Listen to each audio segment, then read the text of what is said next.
leaders swiftly congratulated Joe Biden for his election victory and expressed hope that the new White House will work with Middle Eastern countries to strengthen US-Arab relations. The Arab leaders stressed the aspiration for cooperation and joint action to strengthen the strategic bilateral relations between Middle East and the US.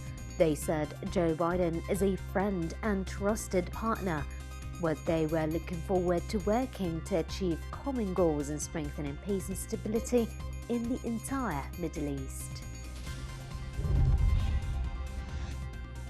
Political leaders from around the world were quick to congratulate Joe Biden after US networks declared him the winner of the bitter White House race over President Donald Trump. As crowds poured onto the streets of Washington and other cities in celebration, and former US President Barack Obama hailed Biden's win as decisive and historic. Former US President Barack Obama said he could not be prouder to congratulate President-elect Joe Biden and Vice President-elect Kamala Harris. The United Arab Emirates announced amendments to its personal status, civil transaction and panel and criminal procedure laws. The amendments came as part of the UAE's efforts to develop its legislative and investment environment and to foster tolerance. The amendments also expand the scope of the application of the criminal order so that the federal public prosecutor, in agreement with public prosecutors and local judicial authorities, has the right to determine misdemeanors that are subject to provisions of the Penal Code. More than 2 billion Muslims in the world, regardless of sect or group, believe that loving the Prophet Muhammad, peace be upon him, is a fundamental Islamic tenet, an innate feeling of closeness celebrated annually in his birth month. With Saudi Arabia recently lifting the ban on visiting the Prophet's mosque in Medina, coinciding with the Prophet's birth month, a sense of calm has been restored to the millions who want to come to pray in one of Islam's holiest mosques. For Muslims everywhere, the Prophet is the most influential man in the world, a man possessing the highest moral excellence even before he became prophet. Different sources show that he was well respected even by those who rejected his message. Iran announced a new record of more than 9,000 new cases of COVID-19 infections in the Middle East's worst-hit country as the government imposed new restrictions. The latest official figure of 9,450 positive novel coronavirus cases in a 24-hour period comes after a consistent daily count of more than 8,000 in the past 6 days. Iran's virus caseload now stands at 673,250, the Health Ministry announced. Human Rights Watch has revealed that 4 Yemeni journalists, arbitrarily detained by Houthi militants since 2015, face death sentences and are being held in appalling conditions. The Houthi-controlled Specialized Criminal Court in Sana'a sentenced the 4 to death in April after a show trial involving politically motivated charges of treason and spying. The revelation comes amid growing criticism of Houthi mistreatment of journalists and whistleblowers. China's crude oil imports slipped 12.2% in October from the previous month as refiners hit the brakes after months of a buying frenzy that had raised crude inventory to a near full level and as independent refineries run out of import quotas.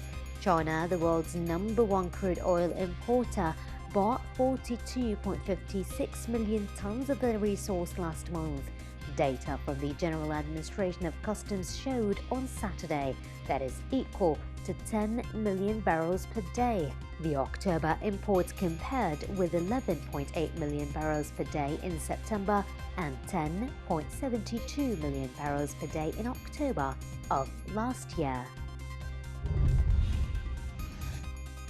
Turkish President Recep Tayyip Erdogan has sacked the central bank governor and appointed a former finance minister to the post.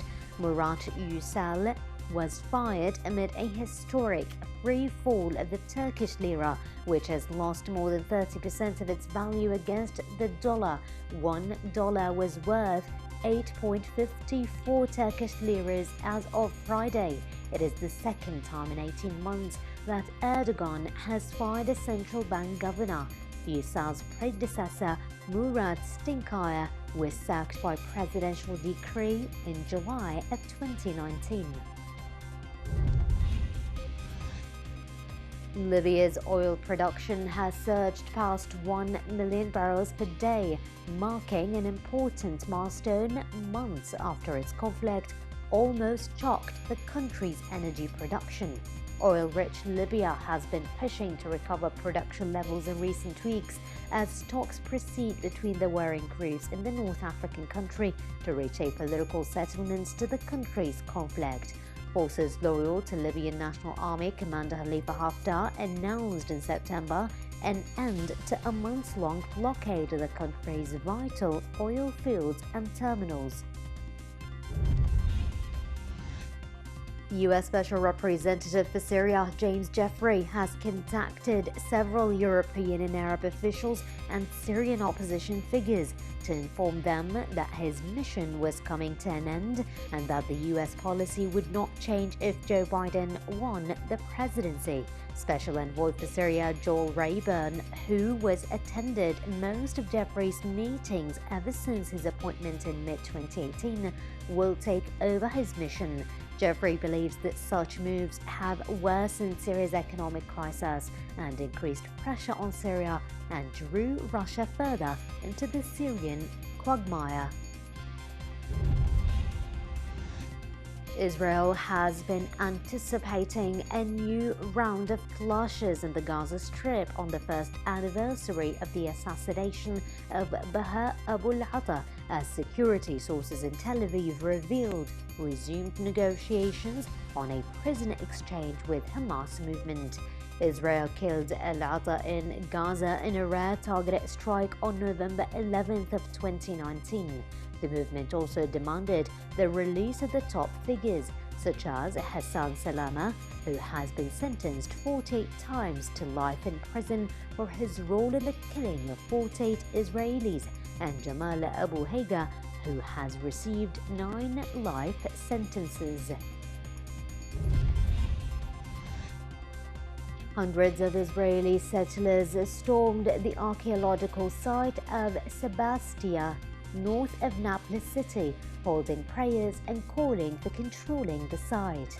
The settlers also urged the Israeli army to prevent Palestinians from entering the area and ban them from raising Palestine's flag. Sebastia Mayor Mohammed Azin told official Palestinian news agency Wafa that the settlers forced their way into the site under the protection of the Israeli military. A governing panel at the United Nations Aviation Agency urged Iran to accelerate an investigation into the downing of a Ukrainian airliner in January, while an Iranian official said a final report on the crash would be circulated soon. The International Civil Aviation Organization said members of its 36-nation council issued the call nearly 10 months after a Ukraine International Airlines flight was shot down by an Iranian ground-to-air missile, killing 176 people. Iran's representative to ICAO, however, said he had made a full report to the council on the progress of the investigation.